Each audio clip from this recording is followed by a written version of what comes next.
Okay, okay. What was I saying? Okay, we're trying to develop a continuum rheological model for sea ice. And doing so, we are trying to include principles of brittle mechanics that were learned from the lab.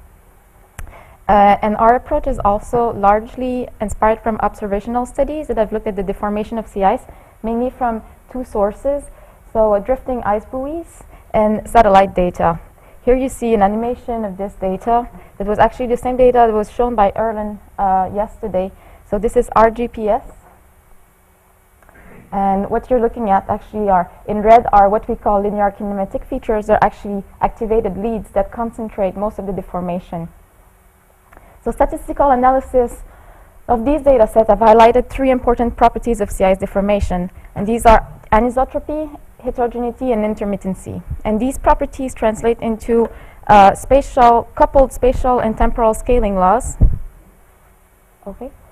That Vernon introduced also yesterday, Erlen, and which are represented here. So an important point is that deformation has been analyzed over a very wide range of space and time scales, and the exponents of these scaling laws were never found to be zero, from scale of a few hundred meters to a few thousand kilometers, and from seconds to months. So that tells us that first, deformation is localized at all scales, and second, there is no scale that is right for homogenization of deformation in the Arctic. Okay? And so this tells us that there are some mechanisms going on, mainly two. This was also introduced by Jérôme and Erlen yesterday. So first, there's brittle failure going on. And second, there must be long-range interaction that takes place that allows for small local fracturing event to trigger much larger damaging event within the ice cover that translate into long-range correlated deformation patterns. And if we look again at this animation, we see that brittle fracture is not the only thing that is going on in the Arctic. We also have very large deformation that happen once the ice pack is fractured. So you see here, you can see the Beaufort gyre, and the ice is actually moving, or we can say it flows under the applied wind stress and the ocean currents below. So the two types of deformation, fracturing and flowing, are very distinct in nature, but a continuum model that operates over time scales and space scale that are actually relevant for regional and global modeling must represent the two types of deformation, and they also must represent the transition between the two types of deformation. But what do they need to represent? I mean, what's the nature of that transition? So if we're looking back at these linear kinematic features from closer, so this is a spot image of one shear band that was actually shown by Jérôme yesterday. And what we see is that within this shear band, well, it's actually not a clear fracture of finite size, but it's rather an assembly of broken up flows and smaller leads of different sizes. And that's in fact is in full agreement with the argument of scale invariance and self-similarity that was brought up by the analysis of sea ice deformation. And that's also seen in other sea ice properties like flow size distribution, water and fracture density, etc. So if we compare the state of the ice cover within this shear band where deformation is really high, and outside of this band where deformation is much smaller, what we see is that outside of the shear band, we have either some pieces of unbroken ice, some places where the ice is actually already fractured, but it's also densely packed. And in the shear band, it's even more fractured, but it's more loosely packed. So what I mean is that the transition between the small and the large deformation have something to do with going from an unfractured material to a fractured material to an even more fractured material and loosely packed material, so a granular material. And so what we're trying to do is actually trying to model all of this behavior in one single rheology. So that's really is a challenge. And we think that the answer to that lies somewhere between a solid mechanics, a granular, and a fluid dynamics approach. And so we're going to try to integrate concept into one single rheology.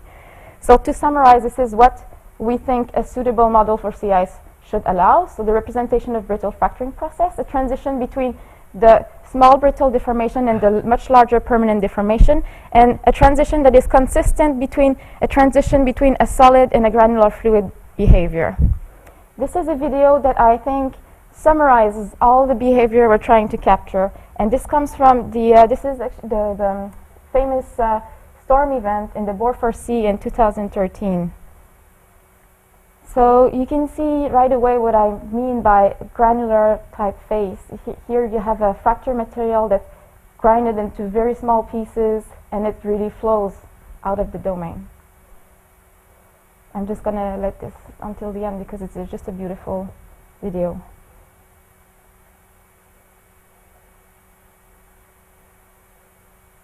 So you can see the whole ice pack was broken up in a matter of hours. Okay, so today, I'm going to start by introducing the model, describing each of its components, talk about the validation of this framework against deformation, observed deformation, and then I'm going to switch to validation of the coupling between mechanical parameters and damage that links what we put at the micro scale to the macro scale in the model, and end up with some perspectives. Okay, so I said that we want to have a model that allows a transition between small deformation and large permanent deformation. So we turn to rheology that we know is able to do that. So that's a Maxwell model that's represented here by a spring and a dashpot connected in series. And we're going to apply this model to a two-dimensional compressible solid. So in the constitutive equation for the spring and the dashpot here enters a stiffness matrix K, which is a function of Poisson's ratio, which is smaller than 0.5. Okay, so the spring will play the role of long-range interaction in the material, and the dashpot the role of permanent deformation. And what happens when you apply a stress on this system is that at the instantaneous time, all of the deformation is taken up by the spring, but if you wait for some time, the deformation increase in the dashpot, and this deformation is permanent. You can equate the stretch at any point in the system, and allows you to write the constitutive relationship, where here this is the total strain rate. One very important point that I want to make right away is that the viscosity that's associated with the dashpot, in our sense, is not the bulk viscosity of sea ice, because it's very high. So we would need to wait a very long time for deformation to be large within the ice cover if this was the bulk viscosity of sea ice. Rather, we say that it's an apparent viscosity that just represents the mean resistance of the material to flow. And that's actually a concept that we borrowed from the solid earth modeling community. It's used, for instance, in models that want to represent creep in shearing faults in the lithosphere. There's actually a more practical way of writing this equation, and that is using the ratio of the two mechanical parameters, which interprets as a relaxation time for the elastic stresses. So this is how I will write the constitutive equation in the following slides. Okay, now a very important feature of the model, and an important difference with respect to the original Maxwell model, is that the mechanical parameters are not constant, but they're coupled to what we call the level of damage of the ice cover. The level of damage here is defined as another progressive isotropic damage model for rocks. So it's a grid scale scalar variable that represents the effect of a subgrid scale fracturing. So in other words, it represents the density of crack within the ice cover. And it varies between 0, in my case, for a completely damaged material, to 1 for undamaged material. And the coupling is as follows. So over an undamaged ice cover, d is equal to 1. The elastic modulus is that of undamaged ice. And the viscosity and relaxation time are as high as possible. They tend to infinity. So that in this case, what we recover is a linear elastic constitutive relationship. So we have small deformation within an elastic solid. Conversely, over the fractured and highly damaged zone, we allow all parameters to decrease with the level of damage. So what we get is much larger deformation. And because the viscosity and the relaxation time also drops, these deformations become permanent. Okay, so to To come up with the right coupling for the mechanical parameters against the level of damage, we need to take into account some constraints. So first of all, in our case, the Young modulus is defined as it is in previous damage model. So this is not new. This comes from 1958, and actually this definition. So you have the elastic modulus is linearly proportional to the level of damage, is consistent with the effective applied stress over the undamaged area. So we leave it as is. And second, I just said that we want the relaxation time for elastic stresses in the material to decrease with the level of damaging. So knowing that, what we do is we go to the simplest parameterization we can think of, and so we couple the viscosity to the level of damage using an exponent alpha here, so that the ratio of the two quantities varies as with d exponent alpha minus 1, and alpha needs to be greater than 1 for the relaxation time to effectively drop with the level of damage. So as I will mention later, so this value we know that it should be greater than 1, but it's actually the only unconstrained parameter in our model, so we're going to need sensitivity analysis to determine a good value. Okay, finally, there's also another important variable that we should think of. So there's not only the level of fracturing, but as I said before, there's the level, the ice concentration. And the ice concentration should be coupled to the mechanical strength parameters. One possible way of doing this is using the formulation that was actually suggested by Hibbler in 1979 for the compressive strength of ice. So here you have the ice concentration and a compactness factor. And this formulation, what it does, it allows the mechanical strength to drop to about 10% of its value when ice concentration drop below 90%. Okay. Okay, so that was for the constitutive relationship. Now other components of the model. So we have a damage criteria that's a combination of a Mohr Coulomb and a tensile strength criteria. So that's based on in situ stress measurement within sea ice. Both criteria can be written actually in terms of a single strength parameter, which is the ice cohesion. And we introduce a very important ingredient in the damage criteria itself, which is noise, disorder. So here, for instance, you see a 2D plate of ice that's now discretized. I use finite elements, so my elements are actually triangular. And this is the field of cohesion that we use. So we introduce noise at the nominal model space scale, which is the element scale, to represent all sources of natural heterogeneity that occurs at the subgrid scale. So in the case of sea ice, it could be thermal cracks, brine pockets, all sorts of things. And introducing this noise, we get the progressive failure of the material even under homogeneous forcing conditions. So this is actually an ingredient that's integrated in most progressive damage models. And so what happens when you apply a stress on this ice cover? So the weakest element, the element with the lowest cohesion, will fail first. It's represented here. And because it has failed, we're going to have this the level of damage of this element is going to drop below 1. The exact value by which the level of damage drops is actually calculated so that the state of stress the overcritical element can go back exactly on the failure envelope. So if this element is damaged, it cannot withstand as much stress as it did before. So at the next time step, because it is embedded in an elastic matrix, the extra stress this element cannot withstand is going to be redistributed to the closest neighbor, which can in turn become overcritical. And by this process, damage can therefore propagate along long distance in the model. Okay, so we consider the time it takes for stress to be redistributed, for example, for this element to the next element, the neighboring element, is actually lower bounded by the speed of propagation of elastic wave in the material. So this allows us to come up with a characteristic time for the propagation of damage, which we call TD, which is actually just the grid size divided by the speed of propagation of waves in the material. In doing so, it allows us to write a continuum equation for the evolution of damage that represents this critical process. Okay, another ingredient we're including is actually a recovery mechanism. In the case of sea ice, it represents the refreezing within open leads.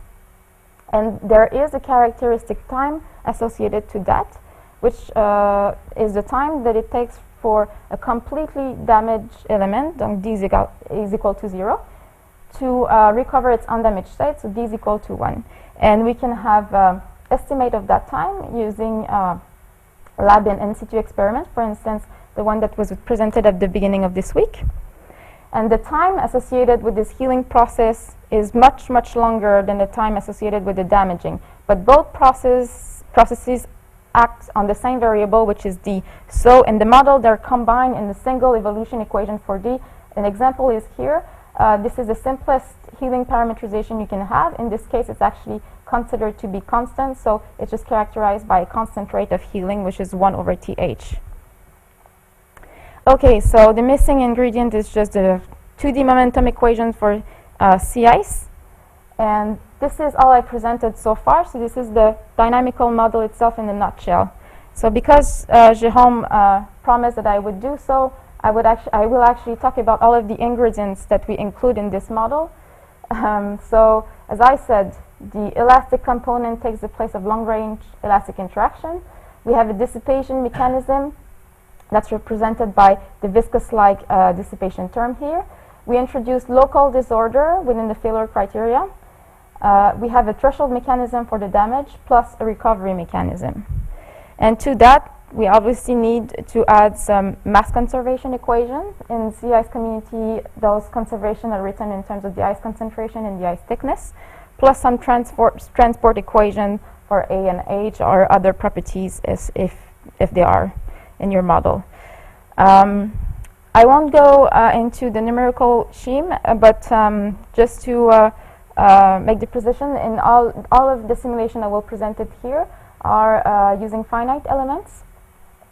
In my case, I used Galerkin discontinuous methods to handle advection and the nonlinear terms that arise, because we have a constitutive relationship that now includes the derivative of a tensor, so you actually have nonlinear terms arising.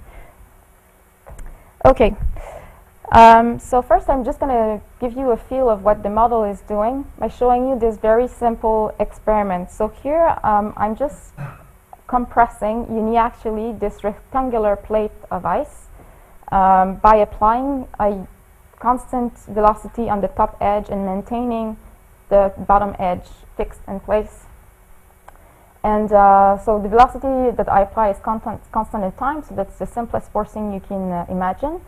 Here you're going to see the field of the level of damage, and here is the order of magnitude of the associated deformation.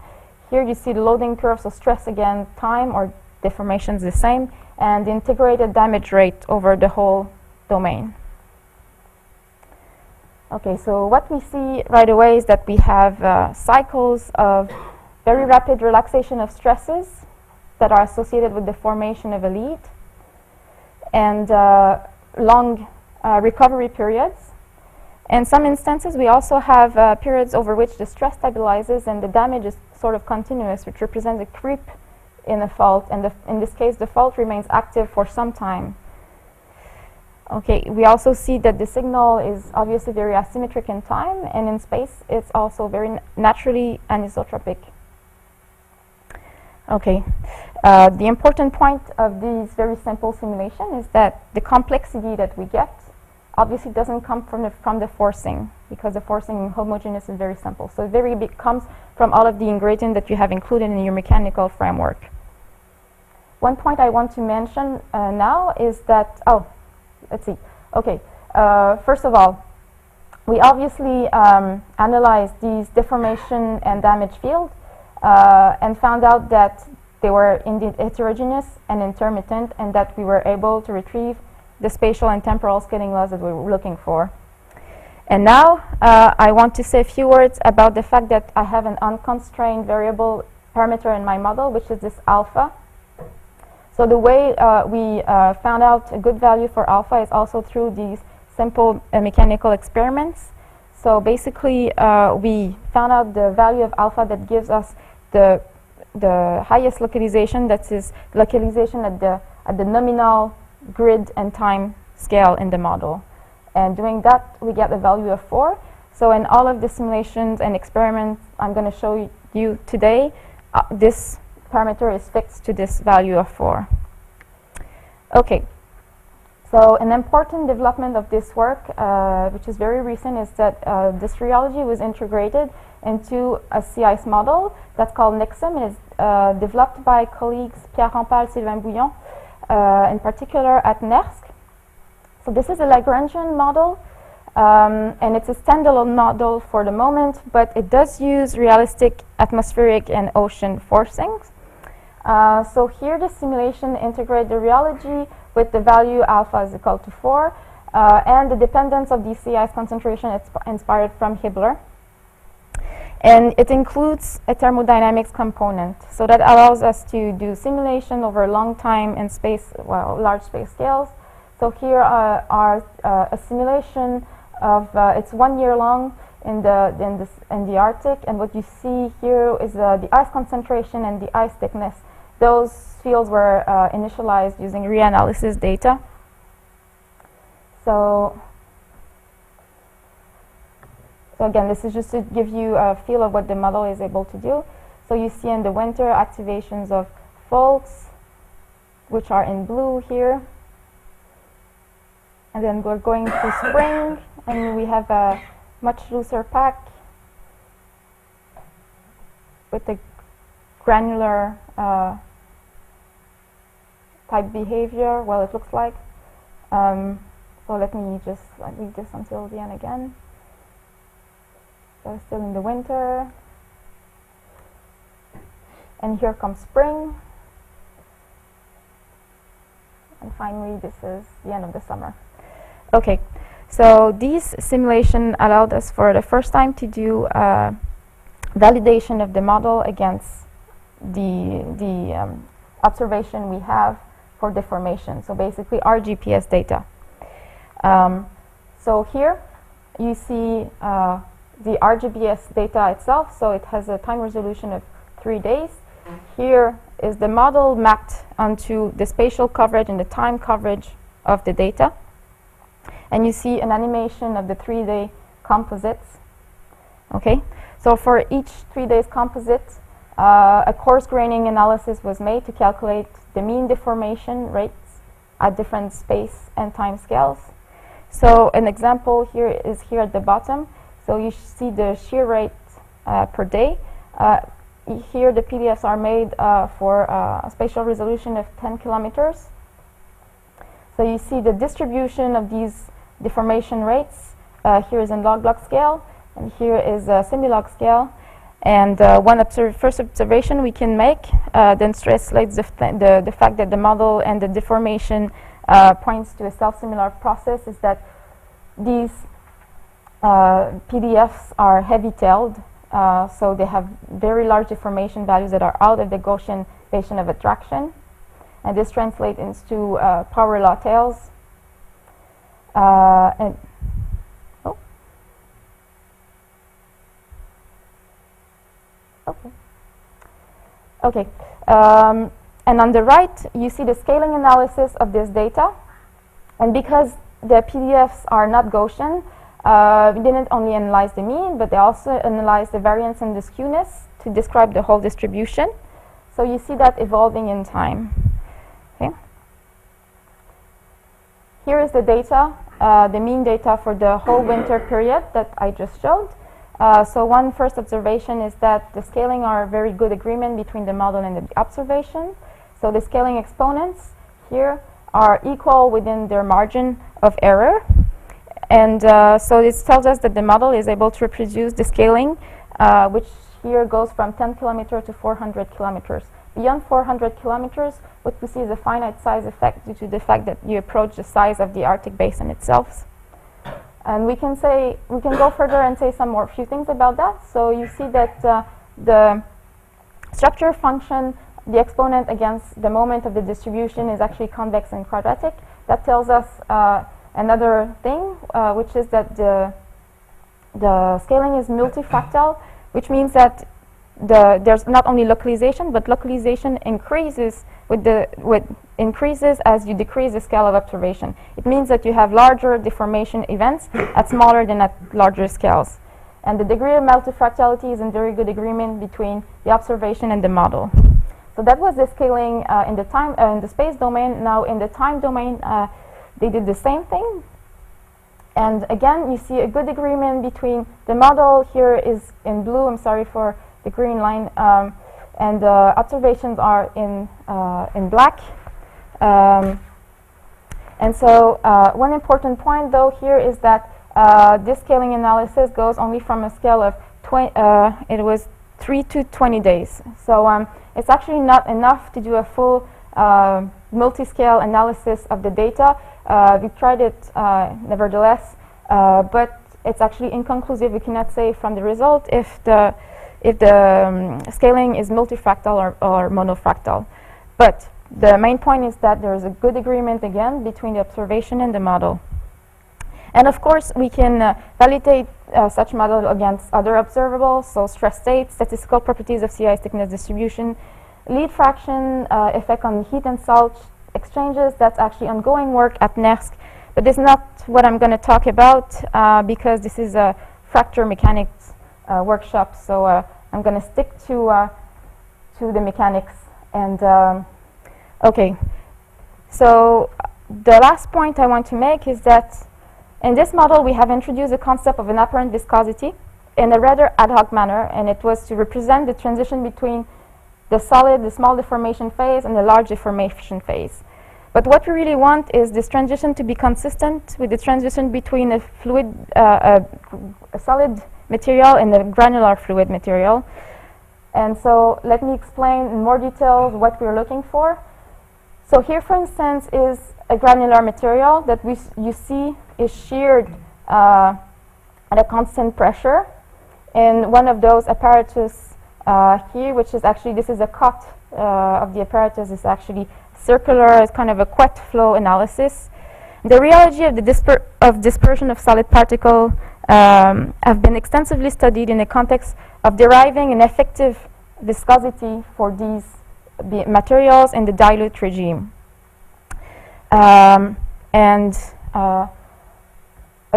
main property of these material is that first they undergo a jamming transition at the critical packing fraction, which is this variable phi here, and the divergence of the effective viscosity that you see here for the critical packing fraction, and which actually mean a transition between a rigid or solid phase and a granular fluid phase. And this is exactly what we want to represent in our model using our viscosity.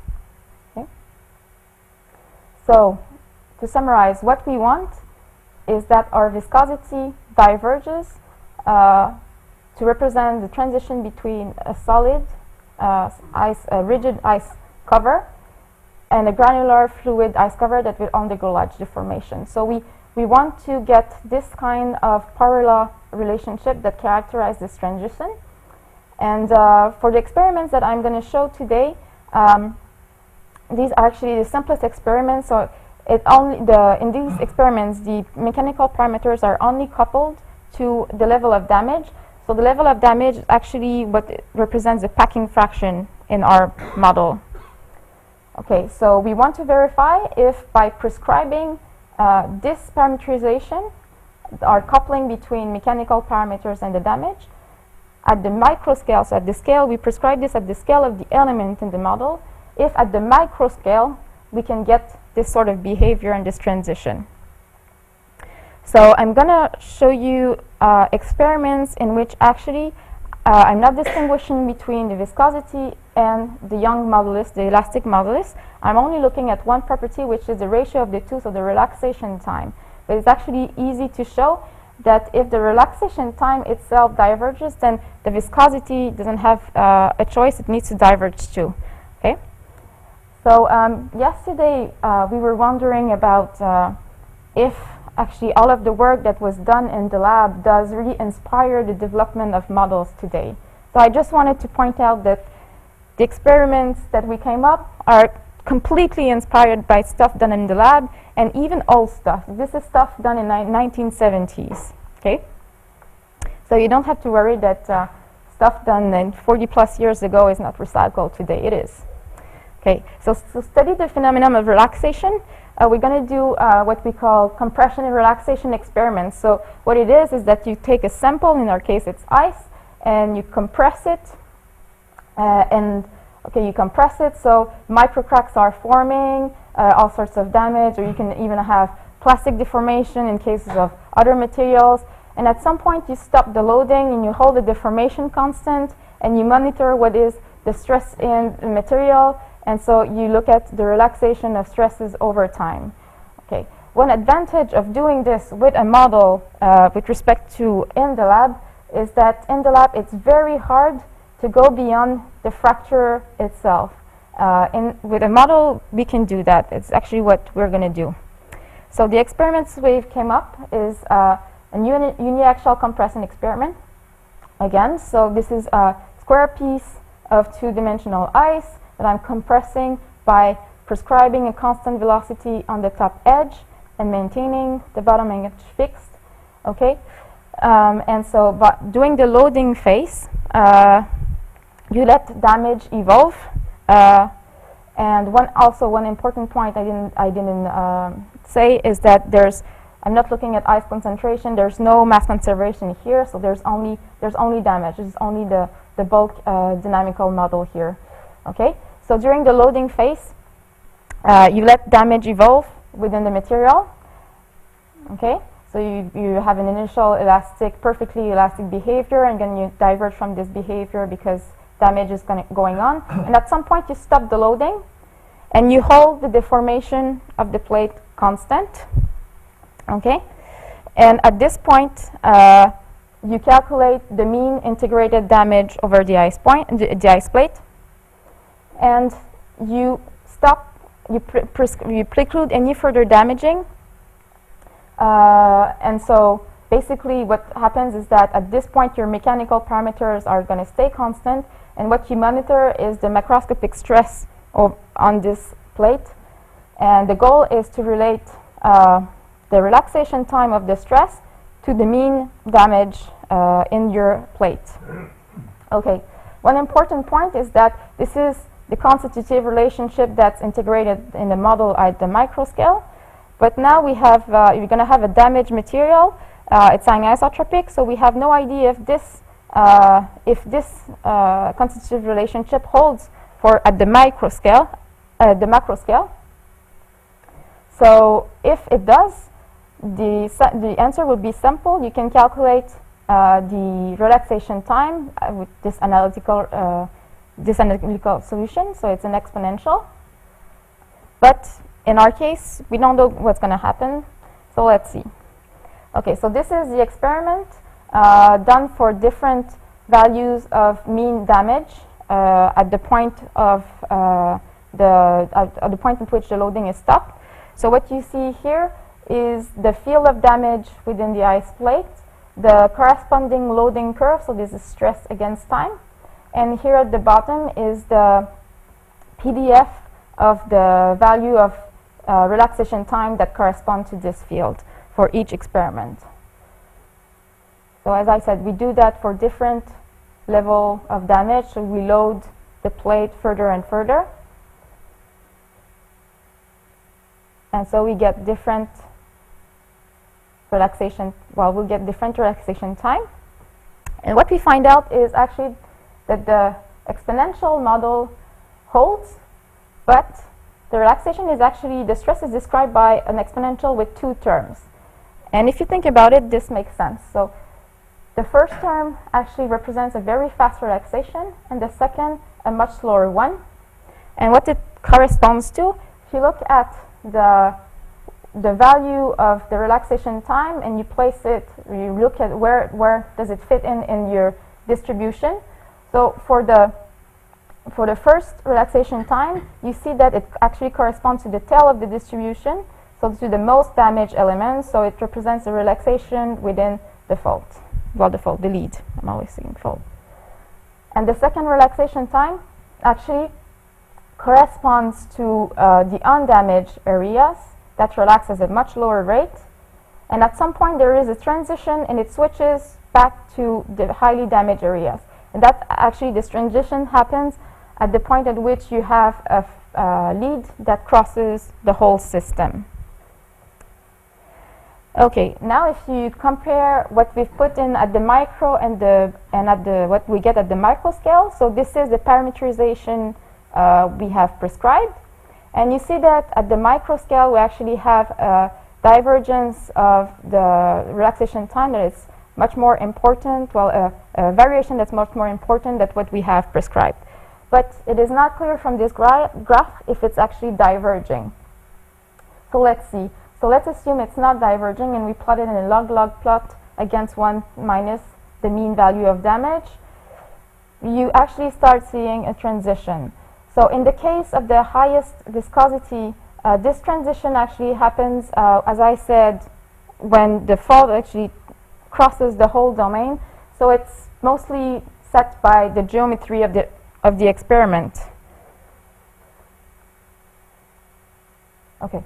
So because it's sort of prescribed by the geometry, this is not the viscosity I'm most interested in. And actually I'm interested, not the viscosity, the relaxation and time I'm interested in, but I'm interested in the lowest value, which actually is going to dominate relaxation over your whole sample, which is the blue dots here. And so we can see that there's actually a transition going on, and it's actually going on at a value of damage that is 95%, sorry. So if you now plot this, including this critical transition at 95%, you actually get a power law decrease of your relaxation time. The maximum here, we get a maximum because there is actually a maximum relaxation time that we can prescribe in the model, and this is because of numerical issues. Otherwise, it might have gone to higher values. Okay? But to summarize, what we see is that by prescribing this very simple parameterization at the scale of the element and the model, we indeed get a divergence of the relaxation time, the divergence that we want to see. Okay? Now, so that was very preliminary work. So now if I want to actually very look at what is the transition in terms of the apparent viscosity, I need to do extra experiments. So I have information about the relaxation time. So to get information about viscosity, what I can do is actually do tests that give me information about the elastic modulus itself. So these will be a bit more complicated, and it actually looks like what they call mechanical spectroscopy.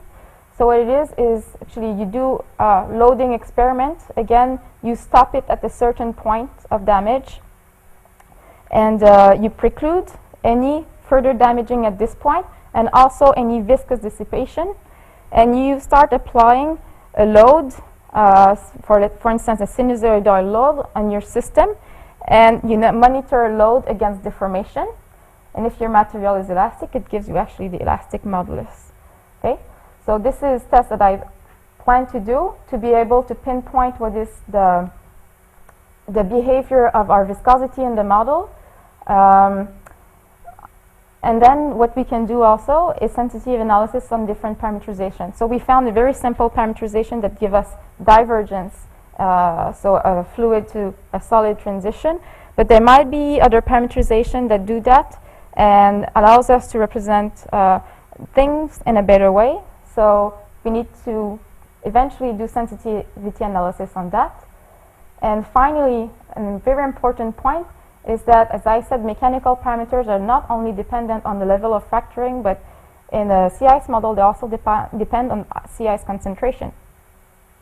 So we actually need to come up with experiments that would allow us to see if the parameterization that we put at the local scale in terms of sea ice concentration versus mechanical strength does give us mechanical behavior that resembles a fluid to solid transition, as in a granular solid at the macroscopic scale. Okay. But in the meantime, I just wanted to end on a positive note. So these are, again, a simulation that were provided by Pierre Ampal's team at NERSC. This is a 7-day simulation of Fram Strait that shows you an initially undamaged ice cover. It's forced with reanalysis wind and ocean currents.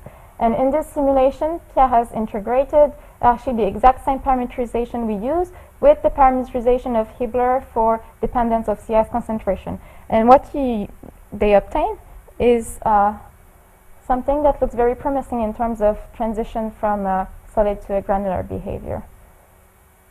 So you see the zones in the damage is defined exactly opposite to what we do. So actually the damage zones are equal to 1 here. But you clearly see that at the beginning you have a small deformation, and at some critical point right here you really start flowing, your ice really starts flowing out of the channel.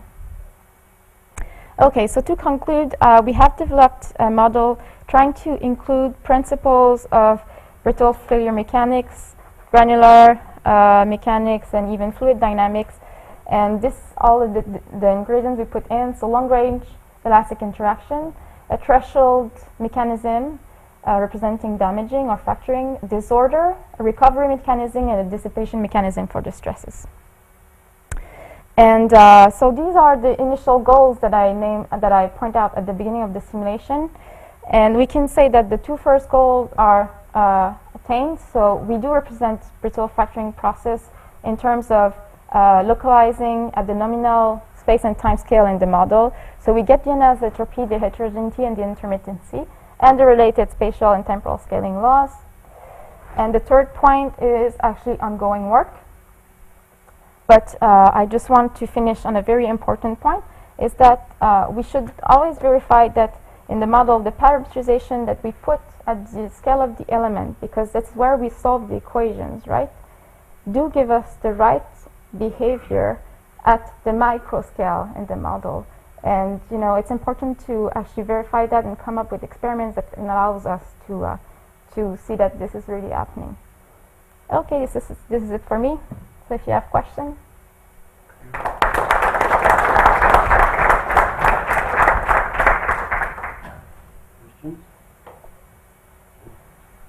A couple of questions. I mean, I didn't understand if you did a quantitative comparison to laboratory experiments, or was it just qualitative?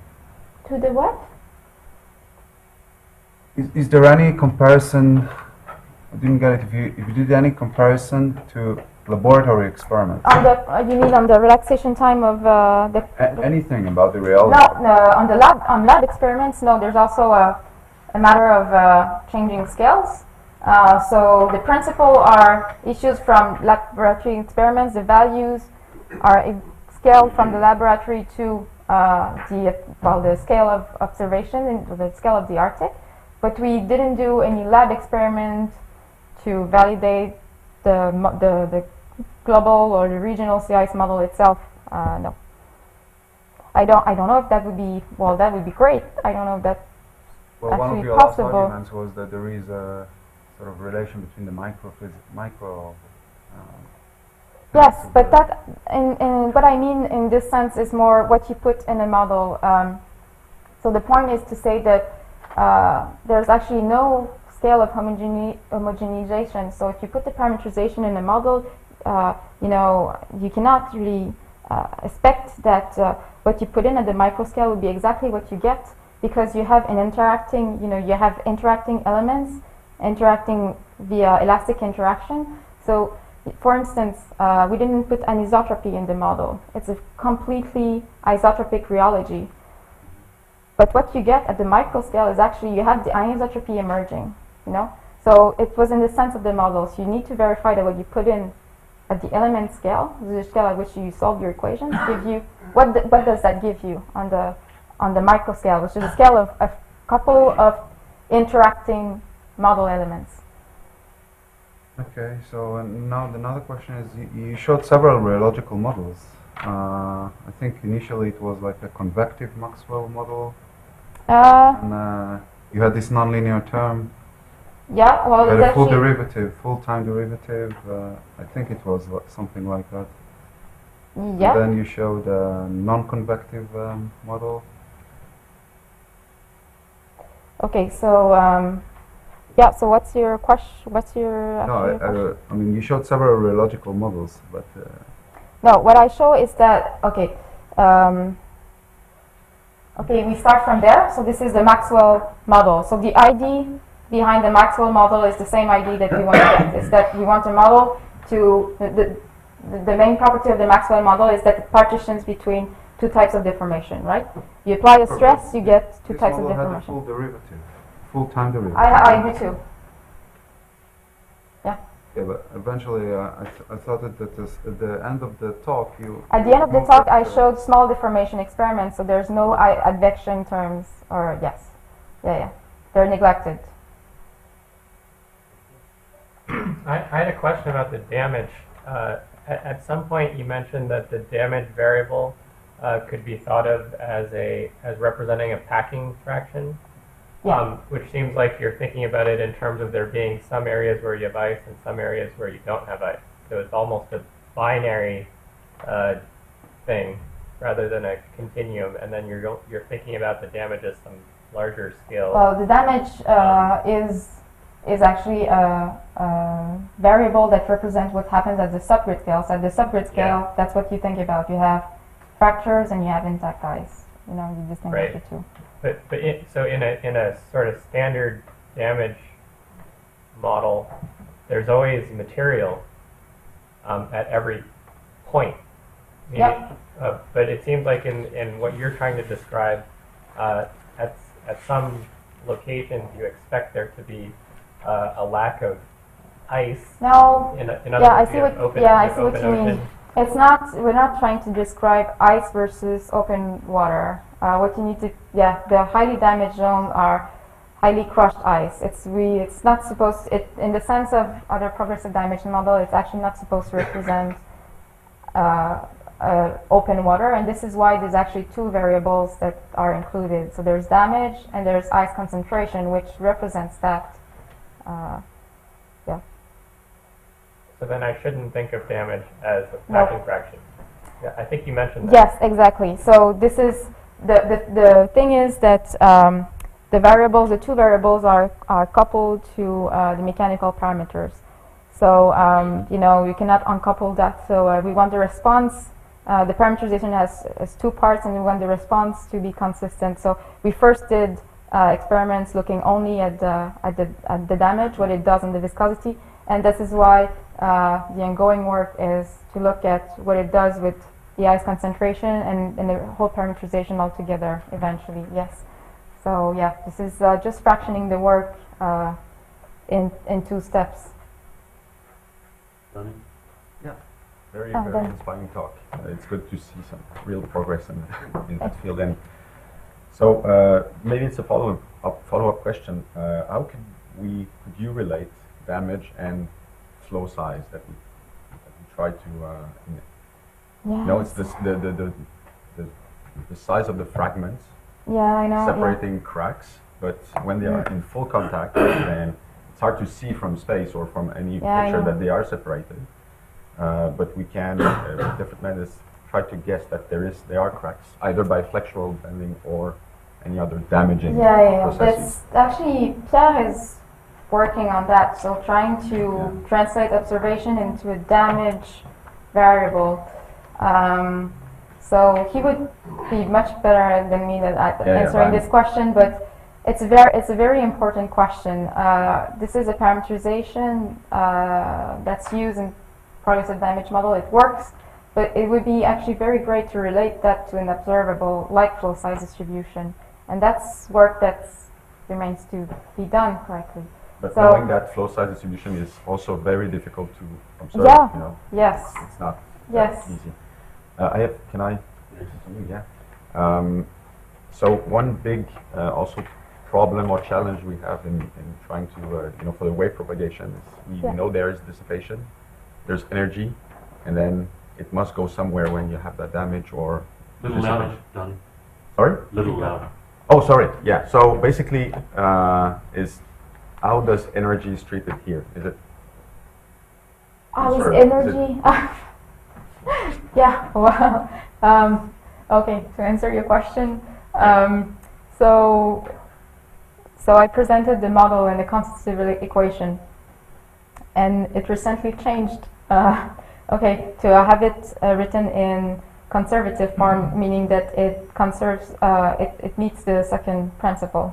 Okay, so there's this changes. Where is it?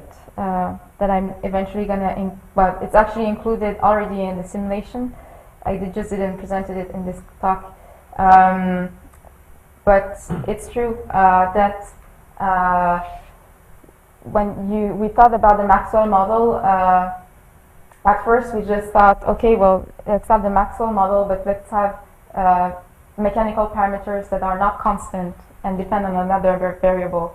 So technically, in this case, the Maxwell equation in terms of ice stress doesn't verify the second principle. But there's a way to write the equations so that it does. So you just actually use the standard General's material framework, which is defined by two functions. We have free energy and energy dissipation, and we can come up with the good constitutive equations that verify this principle. And these are those. So you have an equation that represents the constitutive equation of the spring, and then the constitutive equation instead of being written in terms of stresses is written in terms of deformation rates. This is this elastic deformation rate, and in this form it verifies the second principle with the parameterization, with the evolution equation we wrote for the level of damage. And it's actually very not different than what we had before. And this is the way it is now coded, yes. So we can verify that energy is conserved, and the goal is to verify if it's conserved using different model resolutions and stuff like that. Yes. Okay. Yeah, my question somewhat relates to the issue of this being a very diverse group, and we all tend to think in terms of our own backgrounds, and that's why this is such a useful activity. And so from my background, I often end up thinking about where energy is being dissipated, which I'm glad that Ronnie brought this up. But in the context of ice pieces interacting with each other, whether in the big model for the Arctic or for river ice, large-scale ice interaction. From the work that I've been involved with, of course, where the contact is and where these high-pressure zones develop, and where the slurry layer is active, there's a lot of energy dissipation on that scale. Ultimately in the production of liquids, so melt. So you're melting ice through this interaction. So, and so on the large scale of ice flows bumping into each other or grinding and crushing against each other, you have the same physics going on at the asperities and so on in there. So, to what extent is that important in these big models, and do you care about the small scale physics or not? Yeah, just asking the question. I think we do care, but one important distinction that's important, that we need to make is that these are, in my case, this is a continuum model. I'm not, as Danny said yesterday, we're not modeling the fracture itself, the lead itself, or the ice flows themselves. We have parameters that represents their presence at the separate scale. But you rely on the understanding of it. Exactly. Yes. Yes. Exactly. And where energy goes is important eventually. Because exactly. It may go, understanding the process, it may go in the ocean. Right. Yes. Potential energy, or in the ice. And in that sense, increasing temperature or something like this, which is in the end important at the macro scale. Of course. So in the end, it's maybe not even important to have a model that's conservative because we're not including a lot of things. But yeah, here we're including dissipation that represents all sorts of permanent deformation. So my way of seeing this is that it integrates, it's sort of an integral of all of these processes that you're talking at the subgrade scale. The other aspect of that type of interaction is the gluing aspect. When you fly two pieces of ice, for example. And they're, yeah. Yeah, where that slurry layer is created. As soon as you take the stress off, they stick together. Mm. So that's another. Yeah. Ron? That's healing. I know. Yes, it was just a very short comment related to the first question of Danny. In fact, two. The relationship between the flow size distribution and our parameter, and I think one way to try to do that is with your data. Yeah. And so, I mean, we rely on you because I guess that we may try, if you know the flow size distribution, and if we are looking at, for example, the attenuation of waves in such pack, we may have some idea on the viscosity. Definitely. Erlen? So, I understood part of what you said. Okay. What I think I understand to be very important is in your both Maxwell and Maxwell model is this parameter D, damage. How do you measure it? That's exactly what we were talking. Yeah, what you're talking about. It's a variable that it's very hard to.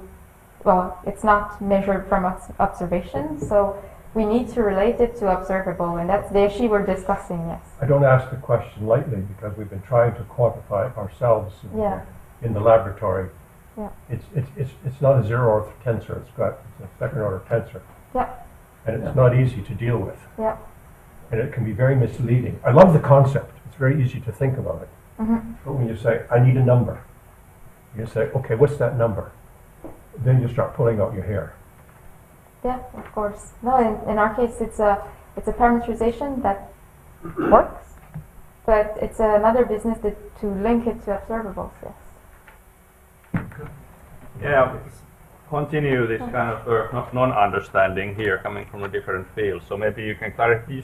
It was said several times that in large-scale models you don't model the cracks themselves, but something else. Mm-hmm. But then you compare the model with satellite images Yes. showing cracks. No, the satellite images don't resolve a single crack per se. I mean, if you repeat the first one you showed, it has a lot of cracks in developing.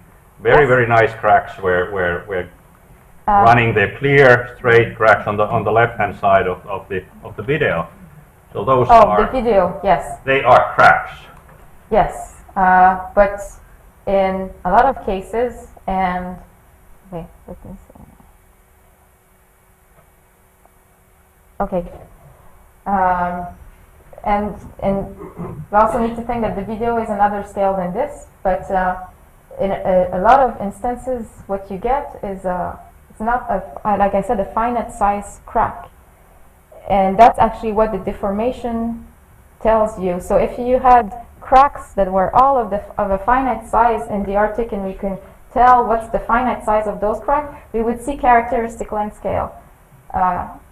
You know, going from these deformation, the statistical analysis of deformation, and we don't see that.